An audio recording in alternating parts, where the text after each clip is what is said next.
አሰላሙ አለይኩም ወራህመቱላሂ ወበረካቱ። ዶችዬ ሰላም ናችሁ ወይ? እኔ ሰላም ነኝ አልሐምዱሊላህ ረብል ዓለሚን። እንዲሁም ክርስቲያን ወገኖቼ ሰላም ብያለሁኝ። በያላችሁበት አላህ ይጠብቃችሁ፣ አላህ ይጠብቀን። አገራችንንም አላህ ሰላም ያድርግልንና እንዴት ናችሁልኝ? ሀባይብ ላይክ፣ ሼር፣ ሰብስክራይብ ማድረጋችሁን አትርሱ።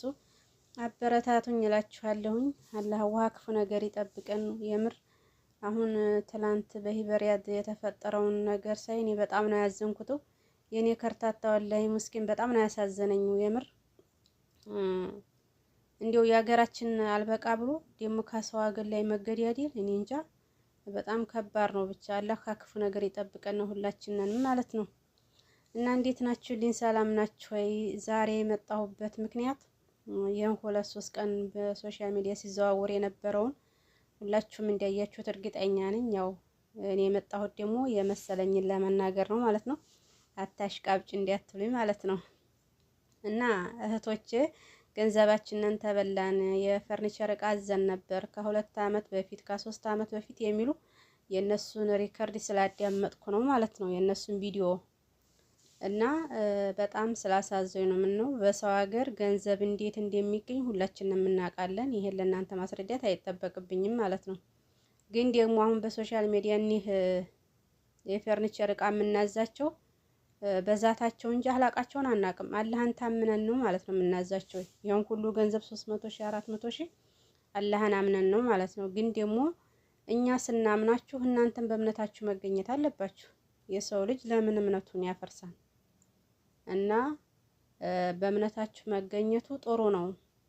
ደግሞ አንዲ ሰው ካልቻለ ማለት ነው፣ አሁን ምሳሌ እኔ አዘዝኩ ካልቻለ እኔ አልችልም ሊቆይብሽ ይችላል፣ ወይም በሌላ ዘዥ ወይም በሌላ አስገዢ ማለት ጥሩ መልስ ነው። ማንም አያስገድድም።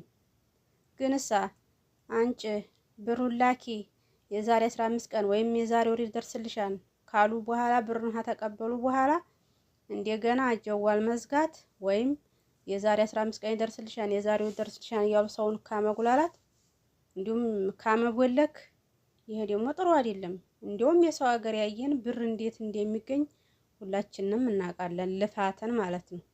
ለምን እንጨካከናለን? ለምን አንተዛዘንም? ይሄ ነገር እኔ አሁን እውነት የሚሆን ውሸት አላቅም፣ ግን ሁሉም እየሰራበት ነው። ይሄን ስል ደግሞ ሁሉም ማለት አይደለም። ስንቱ በሐቁ የሚሰራለ የምር እና ብዙ እህት ወንድሞቻችን አሉ በቃላቸው የሚገኙ ያንኑ ያዘዝናቸውን እየገዙ ቤተሰብ የሚያደርሱ ማለት ነው። እና ስለዚህ ሁሉንም ማለት አይደለም እላችኋለሁኝ። አሁን ብዙዎቻችን ሰርፕራይዝ ይሄ ሰርፕራይዝ ለገጠር ሰው ምን መስሎ አይታየውም ነው የምለው። እንደኔ ምን አያውቁትም የገጠር ሰው። አሁን ምሳሌ ልብስም ሆነ እቃም ሆነ ብዙዎቻችን ሰርፕራይዝ እያልን እያስገዛን ነው። ግን የገጠር ሰው እንደዛ ስናረግላቸው እስኪ ልጄ በድንገት እኮ አስደሳችን የሚል የለም። ምንድን ነው የሚሉት? ለቀና ብሩን ልካኛ ጅልና ዲህናውን እናውቀው ለኛው ራሳችንን እንገዛው ነበር በሰው የምታስገዛው ለምንድን ነው እንጂ የሚሉት እስኪ በድንገት አስደሳችን የሚል የለም። ምን ነው የገጠር ሰው አያውቁትም። ይሄን ልንገራችሁ እና እኔ ጠፍቷችሁ ሳይሆን ደግሞ ልንገራችሁ ስላችሁ የገጠር ሰው ሰርፕራይዝ አያውቅም ማለት ነው። እንዲያውም አንዲት ልጅ ባለፈው ቤተሰቦቼ ነይ ይሉኛል አለች።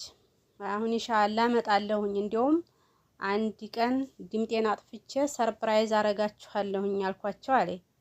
እንዴ ልጅ ሰርፕራይዝ ማለት ምን ማለት ነው ብለውኛም ብላለች። እና ይሄ ምንድነው ስለማያውቁት ማለት ነው። እና ገንዘባችንን የምንጥልበትን ማወቅ አለብን። ሰውን መምረጥ አለብን። የሳቀው ሁሉ ጥሩ ነው ማለት አይደለም። ክፉ የተናገረ ሁሉ ደግሞ መጥፎ ነው ማለት አይደለም። እና ሰው መምረጥ አለብን ማለት ነው። ዝም ብለን ከሌ እንዲህ ነውና ብለን ይሄን ሁሉ 300 ሺህ 400 ሺህ ይሄ እንደኔ ተገቢ አይደለም ባይነኝ ካኔው ጀምሮ ማለት ነው። እና እንደዛ ነው። ያው መቼም ኢንሻአላህ በላብ የተገኘ ገንዘብ አይሄድም ይመለሳል ኢንሻአላህ። ሐላል ማይሩህ ብሏል አረብ አይደል? የሰውም አላህዋ የሰውም አታንጣብን የኛንም አትስጠብን ብሎ ዱዓ ማድረግ ደግሞ ጥሩ ነው። እና እንደዛ ነው እላችኋለሁ ውዶች፣ እያበረታቱኝ። ያው አበዛሁባችሁ መሰለኝ። ኢንሻአላህ ሁላችንንም በሰላም ለሀገራችን ያብቃን እላችኋለሁኝ። አሰላሙ አለይኩም ወራህመቱላሂ ወበረካቱ።